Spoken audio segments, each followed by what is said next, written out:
السلام عليكم اخواتي، يسعد لي اوقاتكم. كيفكم؟ ان شاء الله تكونوا كلكم بخير بصحة جيدة. رجعت لكم اليوم فيديو جديد. خلينا نبلش بالحديث من حديث الرسول صلى الله عليه وسلم. طبعا في البداية خلينا نكسب الثواب على الرسول صلى الله عليه وسلم. اللهم صل على سيدنا محمد وعلى آله وصحبه وسلم. قال رسول الله صلى الله عليه وسلم: من لا يرحم لا يرحم. هذا الحديث قصير كتير، بس معناه سبحان الله عظيم. ففي هذا الحديث الرسول صلى الله عليه وسلم عم بيخبرنا انه الرحمة اللي نحن بنقدمها للآخرين، سواء كانوا بشر او حيوانات، هي السبب لنقدر نحصل على رحمة رب العالمين. فالرحمة ما بتعني بس انه نحن نساعد فقراء او نعطف على الاطفال، بل هي تشمل كمان التعامل بلطف مع الأهل، مع الأصدقاء، حتى مع الناس اللي بيخطئوا في حقنا. يعني بعرف إنه هذا الشي كتير صعب، بس إذا نحن مسلمين لازم نستقبل هالأشياء بلطف وبرحمة، لحتى رب العالمين يرحمنا في حياتنا ويسهل أمورنا. فأسأل الله تعالى أن لا ينقص الرحمة من قلوبنا.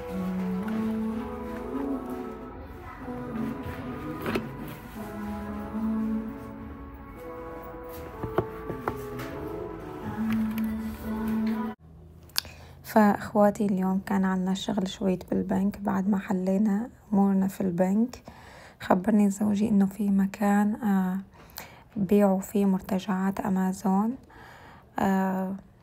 والمكان يعني بيكون البضاعة اللي فيها يعني هي بضاعة أمازون، بس بيكون بنص القيمة، حتى أحيانا بيكون أقل.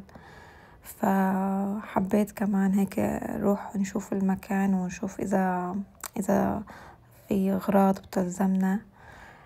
فرحنا، وحبيت بنفس الوقت كمان أصور لكم إياه. ما بعرف إذا في بالبلدان التانية بيكون هيك أماكن ببيعوا فيه المرتجعات، مثلا الزبائن بيشتروا بعدين بيرجعوا البضاعة لأي سبب من الأسباب. أحيانا بيكون مو شغال، أحيانا بيكون ما عجبهم، يعني للأسباب متعددة. هن شو بيعملوا؟ بيعملوا مكان معين فبيبيعوا فيه هدول الأغراض المرتجعات، يعني بسعر أرخص بكتير من الويب سايت اللي بتشتروا منه أونلاين. فكان في شغلات كتيرة والله. أنا أخذت كم شغلة هيك لازمتني. كمان شفت هالآيباد كمان كانوا عم يبيعوه. كان سعره كتير رخيص، بس حبيت أشيك إذا كان شغال أو لا، بس لقيت الشاشة مكسورة فما جبت الصراحة. هلأ كيف بدكم تعرفوا إذا شغال أو لا؟ بعد ما تاخدوا الغرض بتروحوا على الكاونتر وبتسألوا إذا شغال أو لا، فهن بيشيكوا في عندهم أجهزة بيشيكوا إذا كان شغال أو لا. وقتها يعني بتشتروه.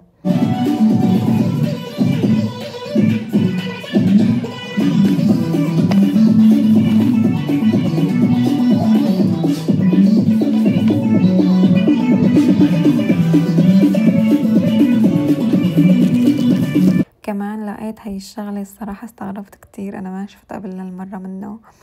هي مثل قطعة قماش ولا فيش، فبتحطوا الحليب فيه وبضل ضيفي طول الليل. يعني بحس انه رح يكون ينفع كتير الأمهات أثناء الليل لما بدهم يقوموا يرضعوا الطفل. دغري ما في داعي ليقوموا يرجعوا يسخنوا الحليب، فبيضل الحليب دافي طول الليل. حسيته انه كتير بينفع الأمهات.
بعد ما طلعنا من هنيك رحنا على مكان اسمه دبي شوب، هون موجود في مساقة، فببيع هيك أدوات منزلية يعني، وهدايا خرج تاخدوا لأي حدا بدكن. فكنت حابة أخد طقم فنجان لرفيقتي، بدي أزورها لأول مرة، فالصراحة ماني حابة أروح وإيدي فاضي، فكان في كتير موديلات. احترت الصراحة، فطلبت مساعدة من زوجي كمان إنه نختار شي هي تحبه. أغلب البضاعة هي بضاعة تركية، أنا هيك شفت. لا تلعبي.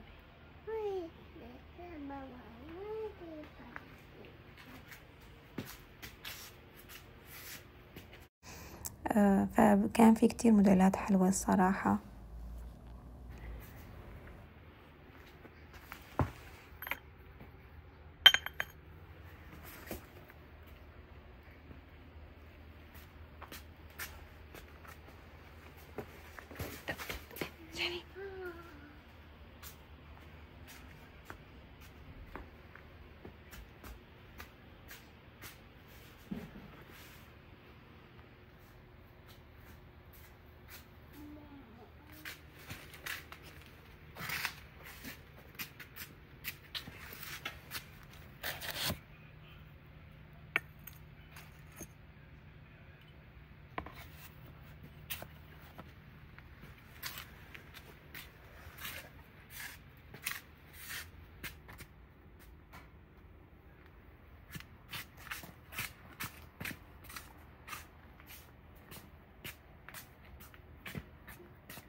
The bed.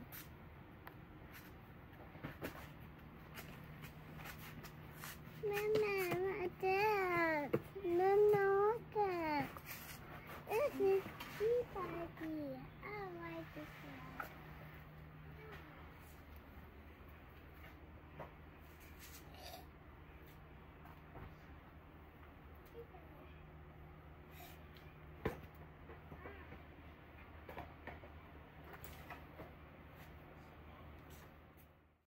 فبعد ما رجعنا على البيت حبيت أورجيكم شو اشتريت من مرتجعات أمازون. في أول شغلة اشتريتها الحرام، حسيته كتير هيك بيدفي، صاير قطن من جوا أو مثل الصوف من برا، فحبيته كتير. قلت بجيب وحدة، أنا من قبل كنت موصية على نفسه من أمازون، والسعر كان دبل، فلما لقيته هون بنص السعر قلت بجيب وحدة احتياط، خليه على جنب، يعني في حال إجاني حدا ضيف وهيك بستعمله. والشغلة التانية اللي جبتها هي التريبود، الستاند تبع التصوير، فكان لازمني ضروري إنه أجيب ستاند للتصوير، كتير عم بتعذب من دون ستاند. فلقيته كمان نص السعر، فكمان جبته. حبيته كتير إنه طوله مترين، فحسيت إنه كتير مناسب، راح يفيدني كتير. وكمان في له بلوتوث لتقدروا تصوروا من بعيد إذا بدكن، فله ريموت بتستعملوه من بعيد بعد ما تشغلوا البلوتوث. حسيته كتير راح ينفعني. والشغلة الثالثة اللي جبتها هي التليفون. هي مثل الأتاري، يعني مو تليفون ما بيشتغل عليه خط، مثل الأتاري. فجبته كمان، لقيت فيه ألعاب بيعلم الطفل الأحرف والأرقام، وقلت بنتي حتبلش على المدرسة في الشهر التاسع إن شاء الله، حيفيدها كتير.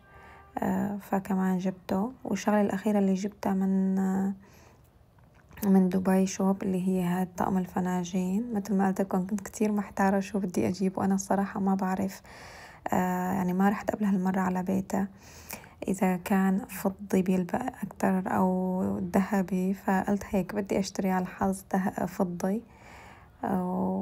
وبعد ما رحت على بيتها قلت أكيد يعني راح يطبقوا مع عفشة وهيك. فإن شاء الله يكون عجبكم الفيديو اليوم. إذا عجبكم الفيديو لا تنسوا تعملوا لي اشتراك ولايك، وبنفس الوقت تتركوا لي تعليق. ألقاكم بالفيديو القادم، بأمان الله وحفظ الرحمن أخواتي.